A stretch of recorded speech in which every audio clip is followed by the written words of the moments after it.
Welcome back to quantreef.com. ETH sitting right at 1867, tucked between VWAP and a tight cluster of liquidity just above and below.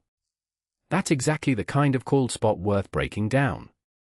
Let's walk through liquidity, support and resistance, VWAP, Fibonacci, fair value gaps, positioning, and what the next several hours likely look like. Price is 1867, just under session VWAP at 1869.74, which keeps this a neutral, no conviction tape. The two anchored VWAPs, from the swing high at 1867.77 and swing low at 1864.09, sit close but not close enough to merge. Price is threading right between them. Neither buyers nor sellers have pushed through with authority yet. The heat map shows two big walls almost equidistant from price. Upside sits at 1888.50, roughly 1.1% away, with over 50 billion in resting notional. Downside sits at 1842.50, about 1.3% away, with an even larger pool near 55 billion. Markets tend to drift toward the fatter pool first to trigger stops before reversing, and here the downside pool has slightly more weight and a higher reach odds reading. On the panel above price we've got resistance at the 1-hour swing high, 1873.99, then the stop-loss cluster up at 1889.84. Below, support layers out at target 1, 1841.67, target 2 at 1802.56, and target 3 down at 1748.14. The nearer resistance at 1873.99 looks more likely to get tested first given price is already flirting with VWAP just under it. A clean break back below 1842 would invalidate any near-term bullish read. Above price, there's an unfilled 4-hour bearish gap between 1893.33 and 1899.09, sitting almost 90% filled already and acting like a magnet for one more tag. Further out, a daily bearish gap up near 2030 to 2055 is mostly stale. Below, a daily bullish gap from 1646 to 1695 remains fully unfilled.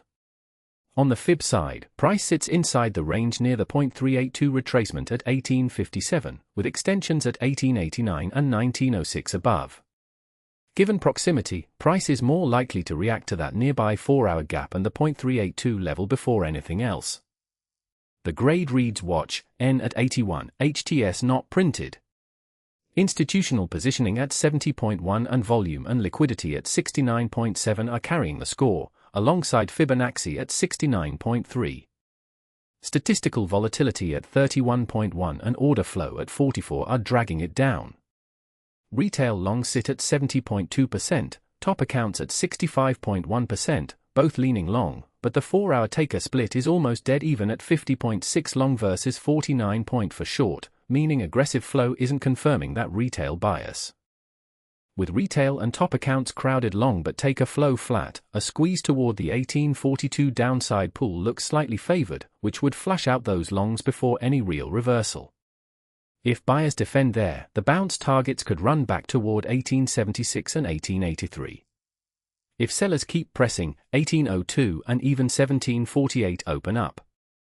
Remember, ETH largely takes direction from Bitcoin, so check Bitcoin's own liquidity map before leaning either way here. A Bitcoin sweep can override a clean ETH setup instantly. Bullish case confirms above 1873.99, invalidated back under 1842.50. Bearish case confirms under 1842.50, invalidated back above 1888.50. So ETH's really at a decision point here, and whichever side takes that nearby liquidity pool first probably sets the tone for the next leg. If this kind of breakdown is useful, drop a like and subscribe. Quantreef.com runs this same 9-layer grade, probability and liquidity read across more than 100 coins, and there's a 7-day trial if you want to dig in yourself. As always, this is for educational purposes only, not financial advice.